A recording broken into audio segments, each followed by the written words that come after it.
Hi, hello. Welcome to our channel VN Creativities.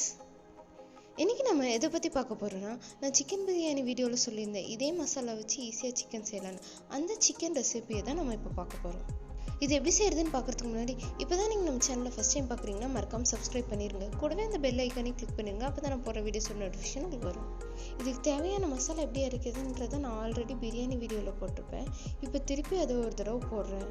இதில் போட்டிருக்க எல்லா குவான்டிட்டியுமே வந்துட்டு பிரியாணிக்கு, இதில் ஒரு 10% மட்டும்தான் வந்துட்டு நம்ம வந்து இந்த கிரேவிக்கு யூஸ் பண்ண போகிறோம். ஸோ அதுக்கேற்ற மாதிரி நீங்கள் பார்த்து அரைச்சிக்கோங்க. சண்டே சமைக்கவே வந்து ரொம்ப சோம்பேறித்தனமாக இருக்குது அப்படின்னு நீங்கள் ஃபீல் பண்ணுற அன்றைக்கி இந்த மாதிரி பண்ணிக்கோங்க. ஒரே மசாலாவில் பிரியாணி அண்ட் கிரேவி ரெண்டுமே பண்ணிக்கலாம். நான் வந்து பிரியாணி வீடியோவை கீழே டிஸ்கிரிப்ஷனில் டேக் பண்ணுறேன், பார்த்துக்கோங்க. இப்போ ஃபஸ்ட்டு ஒரு கடாய் எடுத்து அதில் வந்து எண்ணெய் ஊற்றிக்கோங்க. நான் வந்துட்டு ஒரு 3 டேபிள் ஸ்பூன் அளவு வந்து எண்ணெய் ஊற்றுறேன். அடுத்ததாக கடுகு போட்டுக்கோங்க. கடுகு பொரிஞ்சதும் நான் வந்து ஒரு பெரிய வெங்காயத்தை வந்து ஸ்லைஸாக கட் பண்ணி வச்சுருக்கேன். அது இதோட ஆட் பண்ணிக்கலாம். இப்போ வெங்காயத்தை வந்துட்டு நல்லா வதக்கி விடுங்க. அந்த வெங்காயத்தோட கலர் வந்து சேஞ்ச் ஆகி வரணும், அந்தளவுக்கு அதை வந்து நல்லா வதக்கி விட்டுருங்க. நீங்கள் வந்து சிக்கன் வந்துட்டு ட்ரையாவோ இல்லை செமி கிரேவியோ இந்த மாதிரி டிஷ் பண்ணுறீங்க அப்படின்னா அதுக்கு வந்து வெங்காயம் நிறைய போடுங்க, அப்போ தான் அது நல்லாயிருக்கும். அடுத்ததான் நான் பிரியாணிக்கு அரைச்ச மசாலாவில் வந்து கொஞ்சமாக வந்து இதில் சேர்த்துக்கிறேன். அதில் சும்மா ஒரு 2-3 ஸ்பூன் அளவுக்கு மட்டும்தான் நான் இதில் சேர்க்குறேன். இதுவே இந்த சிக்கனுக்கு போதுமானதாக இருக்கும். இப்போ இந்த மசாலா வந்துட்டு நல்லா வதக்குங்க. இதோட பச்சை வாசம் போகிற அளவுக்கு நல்லா அதை வந்து வதக்கி விடுங்க.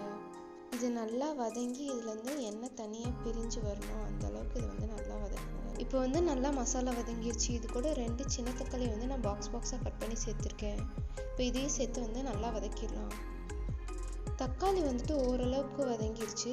இப்போ வந்து இது கூட ஒரு 1/4 டீஸ்பூன் மஞ்சள்தூள் போடுறேன். சிக்கன் கழுவும் போதே நிறைய மஞ்சள்தூள் போட்டு கழுவிட்டேன். ஸோ நான் இதில் கம்மியாக போடுறேன். உங்களுக்கு வேணால் நீங்கள் அதிகமாக கூட போட்டுக்கலாம். அடுத்ததாக இது கூட வந்துட்டு 1 டீஸ்பூன் வந்து மிளகாய்த்தூள் சேர்த்துறேன். நீங்கள் உங்கள் காரத்துக்கு எப்போ கூடவோ குறைச்சோ போட்டு சேர்த்துக்கோங்க.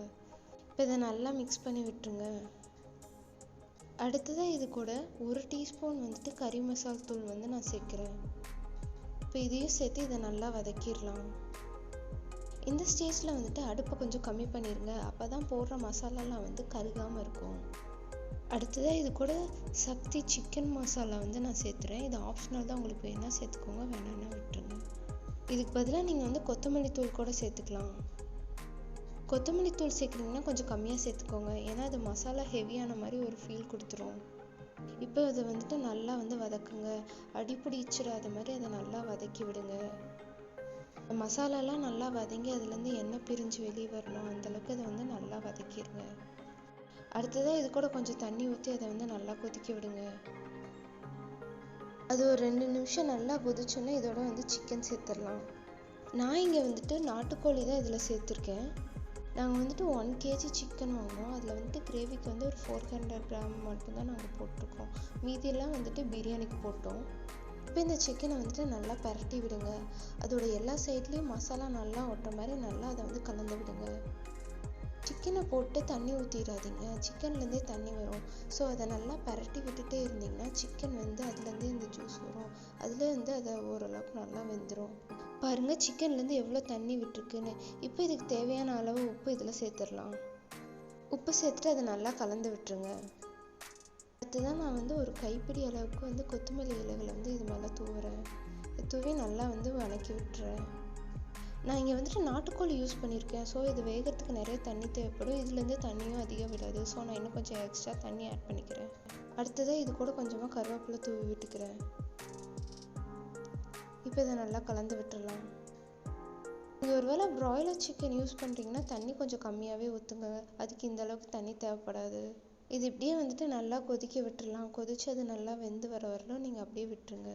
இது வந்து அட்லீஸ்ட் ஒரு 30 to 45 மினிட்ஸாவது வேகணும், ஏன்னா நாட்டுக்கோழி வேகிறதுக்கு வந்து ரொம்ப டைம் எடுக்கும். நீங்கள் இந்த ஸ்டேஜில் இன்னும் கொஞ்சம் தண்ணி ஊற்றி நீங்கள் வந்து சூப் எடுத்து கூட குடிக்கலாம். அந்த சூப் வந்து சளிக்கு வந்து ரொம்ப நல்லது, நெஞ்சு சளியெல்லாம் வந்து அது கரைச்சிரும். நீங்கள் வந்து சூப் எடுக்கிற மாதிரி இருந்தால் மறுபடியும் கொஞ்சம் தண்ணி ஊற்றி கொஞ்சமாக மசாலா எல்லாத்தையும் போட்டு வேக வச்சுருங்க, அப்போ தான் வந்து டேஸ்ட் அப்படியே இருக்கும். இல்லைனா எல்லா மசாலாவும் சூப்லேயே போயிடும், சிக்கன் வந்துட்டு அந்தளவுக்கு டேஸ்ட்டாக இருக்காது. இப்போ பாருங்கள் சிக்கன் நல்லா வெந்துருச்சு. கடைசியாக இது மேலே கொஞ்சமாக கொத்தமல்லி தழையை தூவி விட்டு அடுப்பு ஆஃப் பண்ணிடலாம். அவ்வளோதான், நம்ம சிக்கன் வந்து ரெடி ஆயிடுச்சு. ரொம்பவே ஈஸியான இந்த சிக்கன் ரெசிபியை நீங்களும் செஞ்சு பார்த்து எப்படி இருந்ததுன்னு எனக்கு கமெண்ட்டில் சொல்லுங்கள். இந்த வீடியோ உங்களுக்கு பிடிச்சிருந்ததுன்னா லைக் பண்ணுங்கள், ஷேர் பண்ணுங்கள், கமெண்ட் பண்ணுங்கள் அண்ட் மறக்காமல் சப்ஸ்கிரைப் பண்ணிடுங்க. தேங்க்யூ ஃபார் வாட்சிங்.